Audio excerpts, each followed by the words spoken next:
Hello viewers, today we will look at the special purpose finishes that are given to only few fabrics to make them suitable for specific end users. Many textile fabrics are available in the market. Now, these fabrics are there for the consumer to make a selection based on his own end use. But these fabrics are produced and finished generally for general purpose and not keeping a specific end use in mind, and so they are utilized for many different purposes. But consumer today is looking forward to have a fabric which suits his end use in a better way and also gives the best performance for his end use. So, the finishes actually that impart the properties other than the properties or other than the characteristics that are present in the fiber, which will make them suit better for a specific end use by improving their performance, are known as special purpose finishes. Generally, these finishes are applied and they are all almost additive finishes and they do not alter the appearance of the fabric, and also sometimes it may add to the cost of the material because these are all specially finished, and so the cost of the production will go high. And then there are different types of special purpose finishes such as shrinkage control or stabilization finishes, shape retention finishes, appearance retention, comfort related finishes, biological control finishes, and safety related finishes. These are all different types of finishes. Depending upon the end use, then we can talk about as a classification of these special purpose finishes.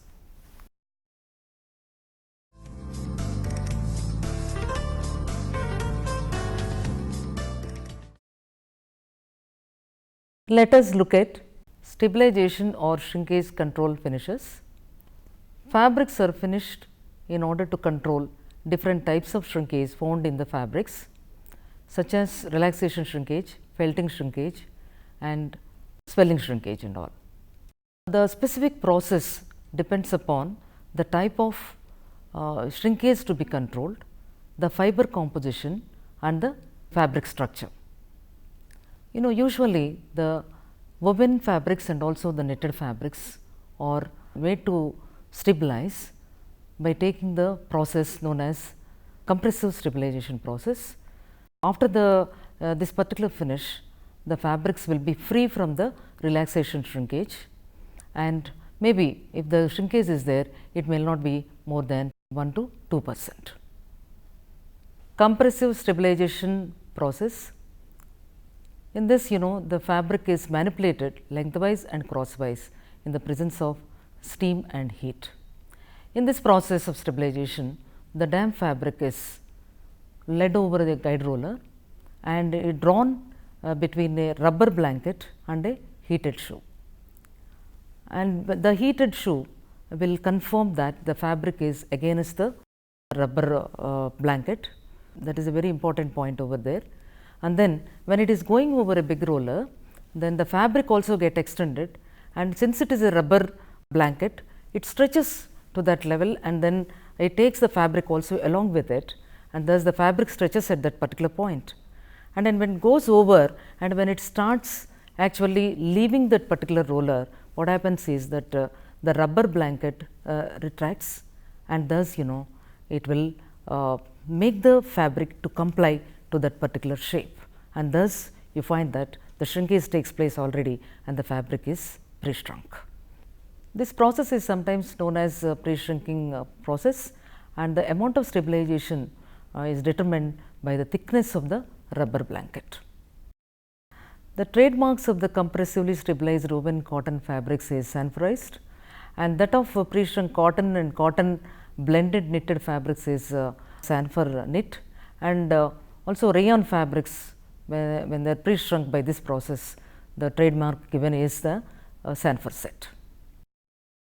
Let us learn about London shrinkage process. This is applicable to wool fabrics.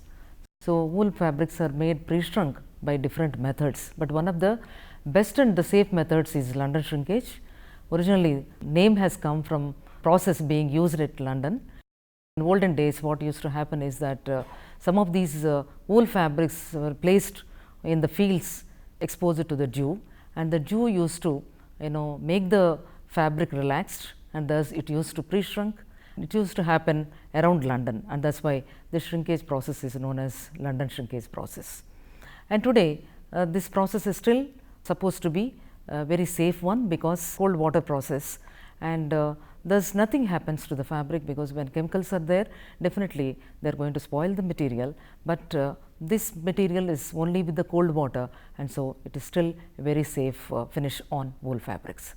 And so for this one, wool fabric is made in layers alternate to the wet blankets, one wet blanket and over that the wool fabric, and it is sandwiched between these wet blankets, and it is left for 12 hours having some weight on the top, so that it provides some pressure, and then the moisture content that is present in the wet blankets penetrates into the fiber, and then make the fiber to relieve the stresses and then get shrunk. So, after 12 hours of exposure, the fabrics are subjected to a hydraulic pressing, in which preheated metal plates are inserted into the fabric at the top and the bottom, and also in between the layers, and thus they provide a kind of a pressure around 3000 pounds onto the fabric, and so this ensures that the fabric will shrink definitely, and only very little shrinkage is left in that, and it is left like that for 10 to 12 hours. And the other processes that produce washable wool fabrics of different types include chlorinated wool, polymer coated or resin coated wools, and spot welded wools.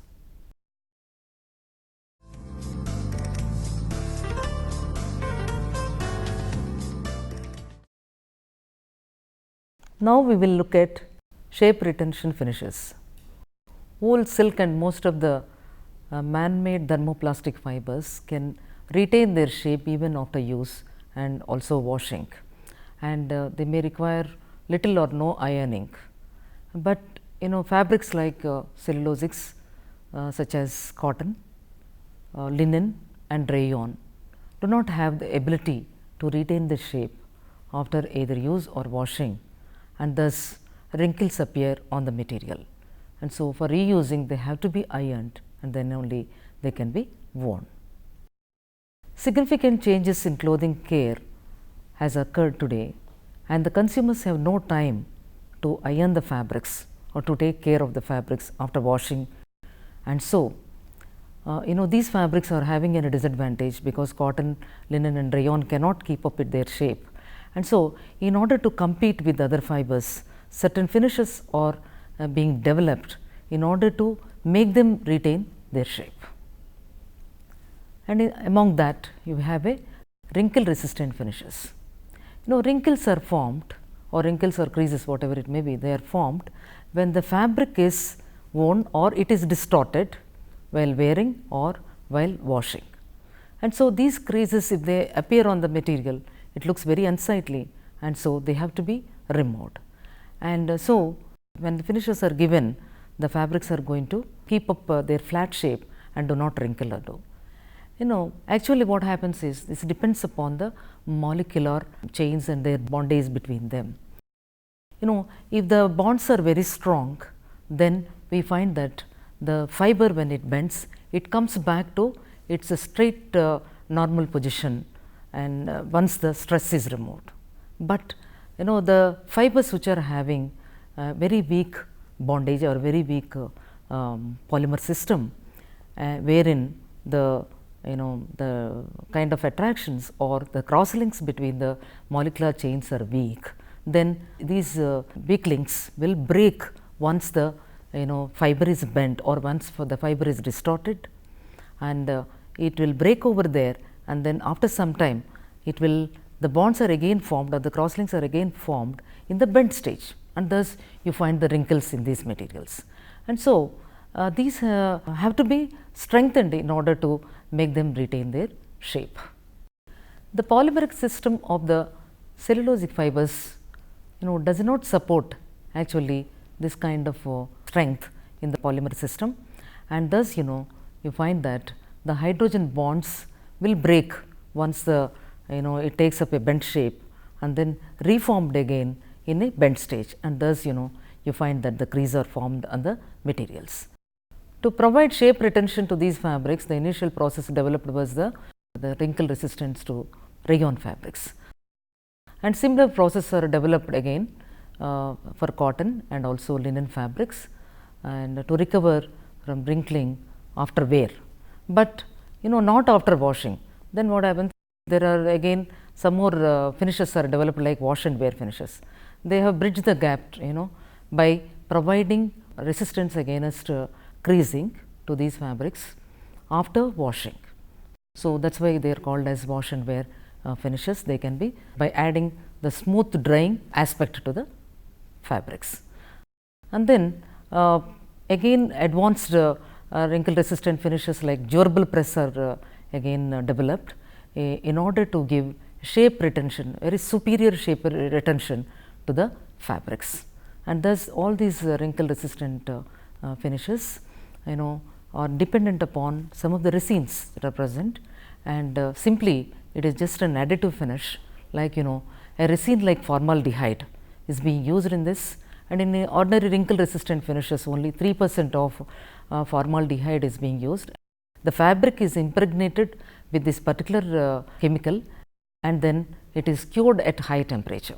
When it is cured at high temperature, the particular chemical which is used will form the cross links in the fibers in the between the molecular chains, and so when a distortion occurs, when there is a stress, distortion occurs in the fiber, and thus it will be bent, and then the cross links which are over there and will resist this bending, and also when the stress is removed, then they will pull the molecular systems back to the normal shape, and thus they will prevent the formation of the crease in these materials. The durability of this finish again depends upon the quality of the actually the chemicals that are being used. Construction of the fabric, if the fabric is good, the finish is going to be good, and also how it is being given, the process itself, and also the care that is being taken during the laundering process, and so the durability of the finish will depend upon all these factors.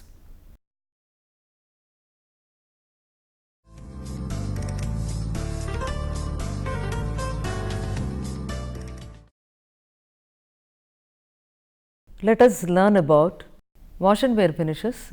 These finishes allow the fabric to drip dry and dry smoothly without any wrinkles. So, this is similar to wrinkle resistant finish, but the amount of resin used here is little higher, around 7% of the resin is being used. These fabrics need little or no ironing and after laundering, because they can be drip dried, and they can be hung on the clothes line and by use of clips and other things, hangers, and but the effectiveness of this particular finish depends upon the quality of the finish as well as the fabric construction. But the fabrics will have good soft hand and neat appearance, and the fabric should be washed very gently without using much friction, or even wringing should be avoided in hand washing, and also the spin cycle should be avoided if it is washed in the machine. In these fabrics also you have to be very careful in selection of the chemicals in the laundry, especially bleaches, and bleaches such as chlorine bleaches will make the fabric to become yellow. Actually, the labels that indicate that it is wrinkle resistant should also contain the information about the type of detergents and type of materials that can be used in the laundry, and type of drying also. And the fabrics also tear easily, just because the particular resin being used as a cross linking agent, it will be little stiffer, and thus it will allow it to tear easily, and so we have to be careful in washing and also taking care of these fabrics in use. Durable press finishes.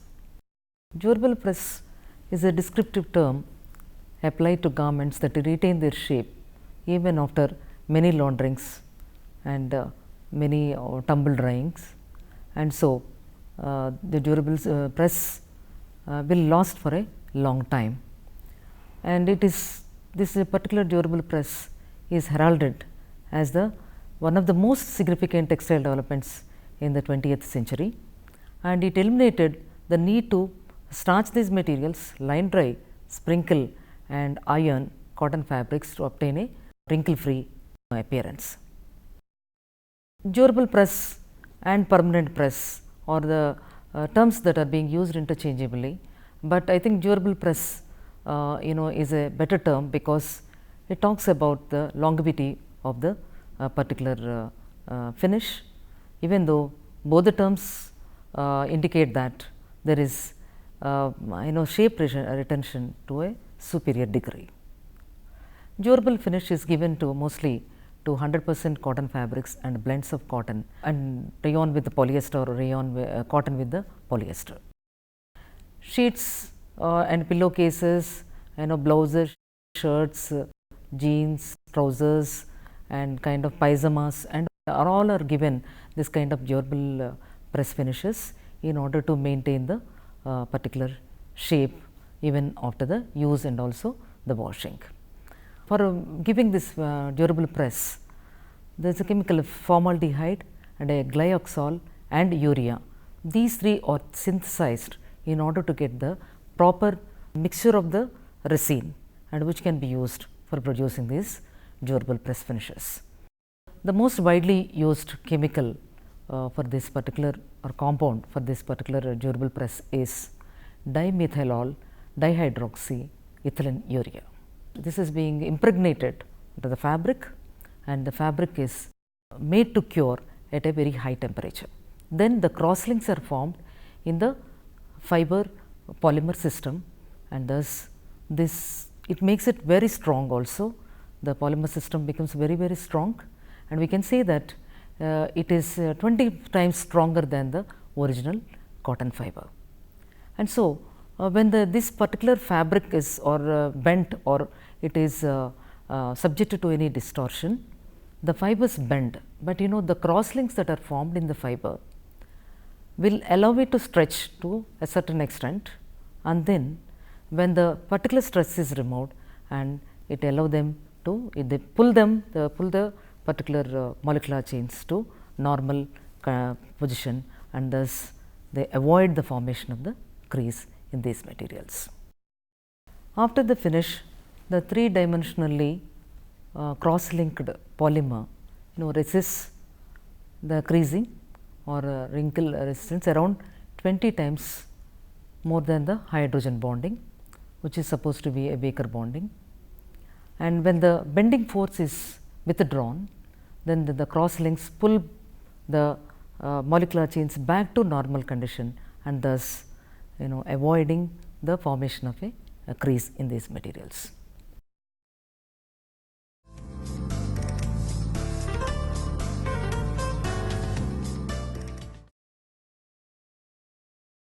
There are two processes of durable press are known.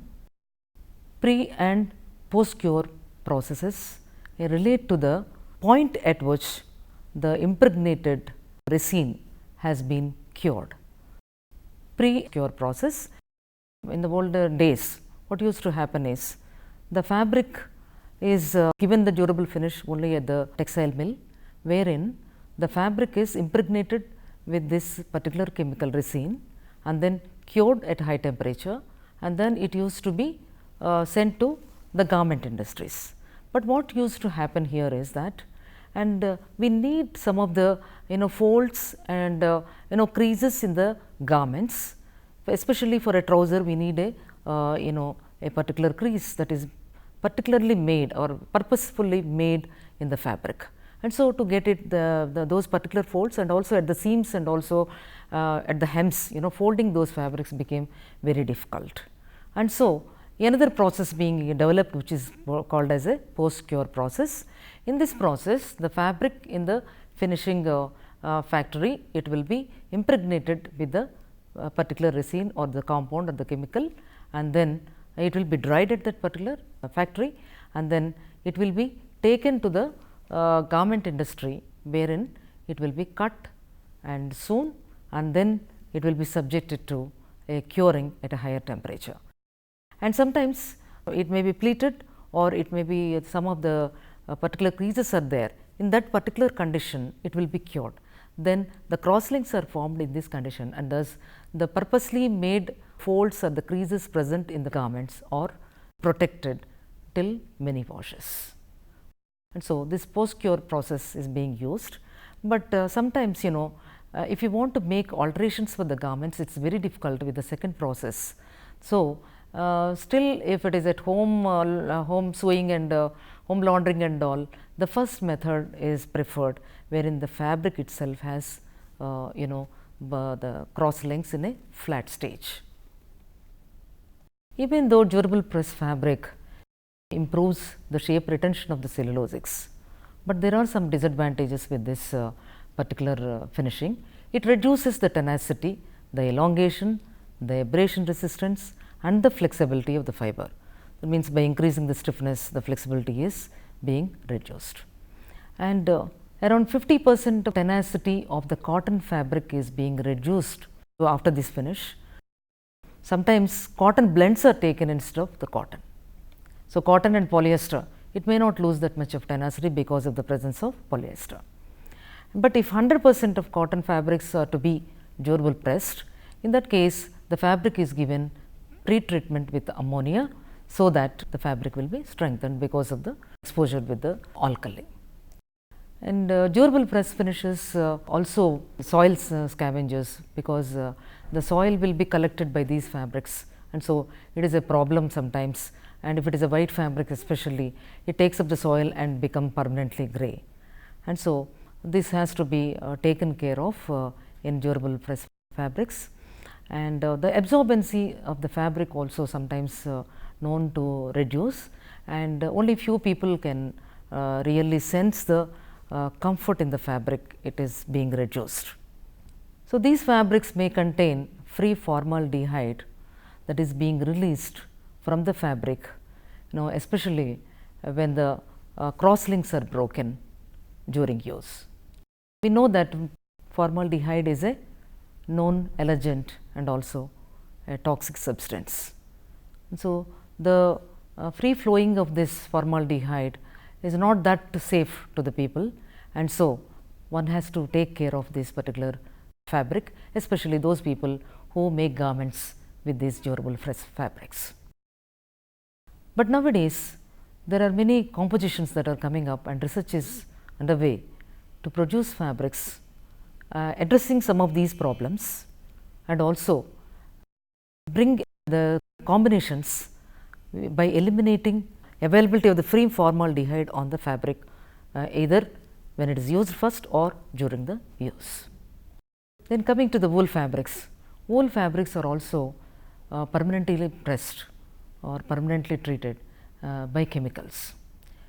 While the chemicals break the disulfide bonds, the hydrogen bonds are being broken by the use of heat and steam.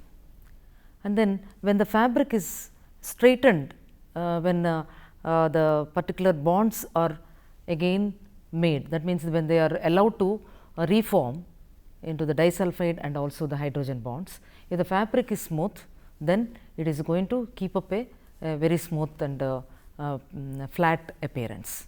But when some creases are made purposely in the material, and when it starts reforming again, and then it will take up the material in that particular shape, that is in the form of a fold or in the form of a crease. So, that is going to be there permanently. But durable pressed method is not that good for wool fabrics, as we know that wool is not that strong when compared to other fabrics. So, when we want to retain, actually wool has very good shape retention, but in order to have much more shape retention, sometimes this durable press finish is being given.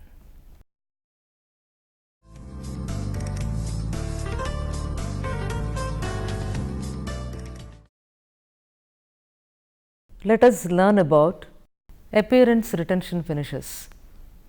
Few finishes are helpful for retaining the appearance of the fabrics even after many washes. Among them, we have soil and stain resistant finishes, and which are of 4 types. These will be helpful in either shielding the fabric or making it resistant to take up the stains or take up the soil, or it may be helpful in release of the particular soil readily during washing process. So, one finish is that it shields individual fibers from absorbing any oily soil, and another type of finish that assists in release of oily soil absorbed into the fibers and also the fabrics. There is another type of finish that shields as well as assists in release of the particular soil, and then another type in which prevents staining by liquid anionic compounds. Coming to the soil repellent finishes. Soil repellent finishes provide the fabric surface that soil more slowly, because water or oil maybe it will not be absorbed very easily into the fabric, because the surface will become hydrophobic and it will not allow all these stains or whatever it may be to penetrate the fabric, and so they bead up on the surface, and so discoloration does not occur, because whatever stain or staining material or whatever is there, that can be easily wiped off before they start penetrating into these fabrics. Fluorocarbons are the repellents that were introduced in 1950s, and these will provide a kind of resistance to the fabrics, either oil stains or any other waterborne stains. And they provide a low energy surface, and which will not allow anything to stand on the material. So, all these things bead up on the fabric and then can be easily removed. And then there are silicone water repellents also, or soil repellents also, and which will be resistant to only waterborne and may or may not be resistant to oily stains. And so, a mixture of fluorocarbons and silicones can be of a better soil repellent finishes, and so the fabric will be impregnated with this particular thing, a compound maybe consisting of fluorocarbons and silicones, or a combination of these things with other chemicals, and then when it is dried and the fabric becomes, the surface only becomes with a little hydrophobic, and thus it will not allow the water drop or oil drop to fall on the material, and if it falls, it beats up and then it can be easily removed in these fabrics. And soil repellents work very well on nylons, polyester, wool and acrylic fabrics, and cotton and also synthetic cotton blends. And these are all found in many fabrics and garments also, and today we find that including the apparels also, including rainwear, uniforms, active sportswear, and bedspreads and carpets, and all these things are sometimes they are treated with this material, with this particular finish, so that they will not cause any stains on the fabric.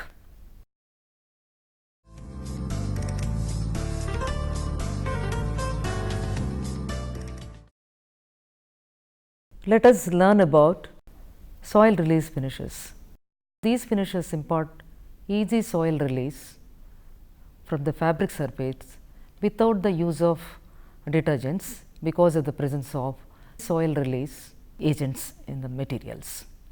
And special soil release chemicals are applied on durable fabrics in order to provide this kind of easy soil release property to the fabric. This process can be either given simultaneously or subsequent to durable press process.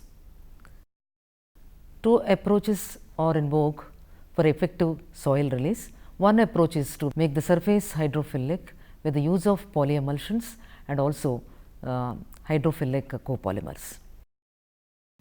And another approach is to make a film or a coat on the surface of the fabric to resist this particular contact with oils or any other water or waterborne stains. And there are other performance advantages also when the particular surface is made hydrophilic, because hydrophilicity will improve the absorbency of the fabric, and thus the more comfort is being given, and also it lessens the static buildup on the fabric, and so the fabrics are more comfortable. And it also lessens the soil redeposition on the material. Then coming to the third type of finishes, that is soil repellent and release finishes. These finishes allow the fabrics to resist soiling and also readily help in releasing the soil if it is being absorbed into the fabric. It is definitely a difficult task, because we are talking about two different aspects in this. One is that we should resist, that means it should become hydrophobic, and another approach is that for release it should be hydrophilic. And so these two are to be introduced in the same fabric, and so some block copolymers are being developed with one section of hydrophobic and hydrophilic polymers, and thus this will provide the capability to the fabric in either resisting the particular taking the strain, or if the strain is forced into the material, then that particular soil associated with this can be easily relieved. So, this is a very important finish that is being given today to many of these fabrics, and so that there will not be any problem for either with the stains or release of the particular soil in the materials. Stain resistant finishes. Anionic compounds, when applied on fabrics, are capable of providing resistance against the stains. So, stain resistant agents are used in conjunction with the soil repellents in order to make the fabric both soil resistant and also stain resistant. And these finishes are being given to either nylon or some wool carpets, and these carpets repel the soil and repel the stains, and thus longevity of the particular carpets will be increased, and also the laundering of these carpets is very costly nowadays, and so this can be avoided because it is both stain and soil repellent. Nowadays we find that this particular finish is also being given to healthcare textiles, especially in hospitals, because there is a possibility of getting more stains, especially blood stains and all, in the hospitals, and due to that the fabrics become unsightly even if the most effective stain removing processes are being followed also. So, these particular finishes are given in order to improve the capability of the fabric to resist these stains, and thus the longevity of these uniforms or bed sheets and other hospital care textiles is improved. The other special purpose finishes that impart comfort and also the protection and also biological control, we will deal with them in the next episode.